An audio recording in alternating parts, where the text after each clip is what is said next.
इंग्रजी भाषेमध्ये खरं तर आपल्याला अनेक ग्रामरचे टॉपिकचा अभ्यास करताना एक टॉपिक वारंवार भेडसावतो, अडचणीचा ठरतो, तो म्हणजे टेन्स, ज्याला आपण काळ असं म्हणतो.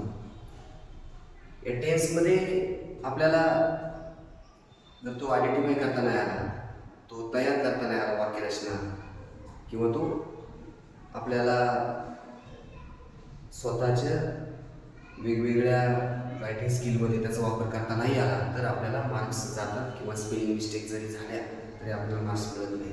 म्हणून टेन्समध्ये प्रामुख्याने आपल्याला माहिती आहे प्रेझेंट टेन्स, पास्ट टेन्स आणि फ्युचर टेन्स. त्याच्यामध्ये आपण आज फक्त सिंपल टेन्स पाहणार, सिंपल प्रेझेंट टेन्स किंवा सिंपल पास्ट टेन्स. इथे एक मी चार्ट काढलेला आहे, त्याच्यामध्ये त्याला अनुसरून सब्जेक्ट एकापासून लिहिले, वर्ड्स दिलेले आहेत आणि कॉम्प्लिमेंट आपल्याला दिलेले आहेत, एक्झाम्पल जोडण्यासाठी ते दिलेले आहेत. तर इथं सिंपल टेन्सचा वापर करत असताना तो सब्जेक्ट जो आहे तो सिंग्युलर आहे का प्लुरल आहे ते एक आपल्याला माहीत असलं पाहिजे. त्याच्यानंतर त्याला अनुसरून कुठलं क्रियापद त्याला आपण जोडून लिहिलं गेलं पाहिजे, त्याची जर आपल्याला प्रॅक्टिस असेल तर तेही आपल्याला म्हणजे आपल्या चुका होत नाही. बऱ्याच वेळा मुलांचं उत्तर लेखन तपासत असताना, उत्तरपत्रिकेमध्ये त्यांचं लेखन तपासत असताना जाणवतं की मुलं काय करतात, याची प्रॅक्टिस नसल्या कारणाने कुठलंही हेल्पिंग वर्क कुठल्याही सब्जेक्ट्स नंतर लिहिलं जातं आणि मग ते लगेच शिक्षकाच्या लक्षात येतं आणि तुम्हाला ते मार्क्स मिळत नाही. इथं आपण पाहूया I, we, you, he, she, it आणि ते असे सब्जेक्ट्स आहेत. आता याच्यामध्ये आपण लक्षात घेतलं तर प्रत्येक सब्जेक्टला साधारणपणे मी अंडरलाईन केलेले जे सब्जेक्ट आहे ते आपण प्लुरल मध्ये बोललं जातं, किंवा त्याला आपण अनेक वचन असं म्हणतो.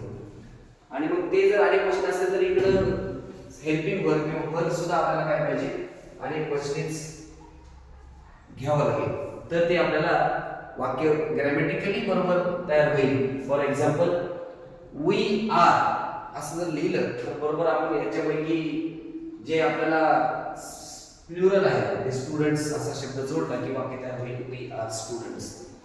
दुसरं यू आर स्टुडंट्स, तिसरं यू आर स्टुडंट्स, किंवा हे हेल्पिंग वर्क घेतलं तरी वाक्य तयार होतं we were students, you were students, इकडे दुसरा यू वेअर स्टुडंट्स आणि शेवटचा सब्जेक्ट आहे they, plural, they are students, they were students.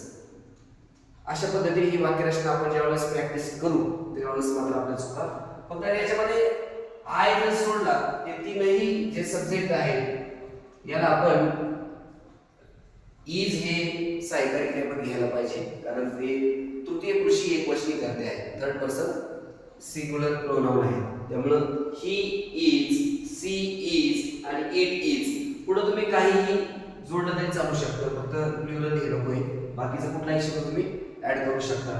For example he is clever, she is clever, it is clever.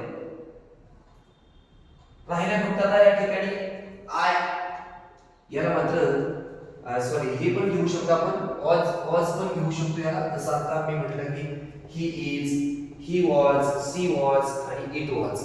आता राहिला फक्त आय थोडा अपवाद आहे सगळ्यांना, याला मात्र आपल्याला हेल्पिंग वर्क किंवा वर्क कोणते घेऊ शकतो आपण, एम, म्हणून आपण I am clever, I am student, I am playing. अशा प्रकारे ही रचना आपण जर सतत आणि सतत व्यवस्थितपणे लिहिण्याचा, सोडवण्याचा, तयार करण्याचा प्रयत्न केला, मला वाटतं सिंपल टेन्स जो आहे मग तो प्रेझेंट असेल किंवा पास्ट असेल, दोन्ही टेन्सचा आपला अभ्यास सहजगत्या होऊ शकतो आणि आपल्याला या टेन्स बद्दलची गोडी किंवा टेन्स बद्दलचं नॉलेज आपलं अपडेट राहू शकतं आणि टेन्स टॉपिक आपला परफेक्ट होऊ शकतो.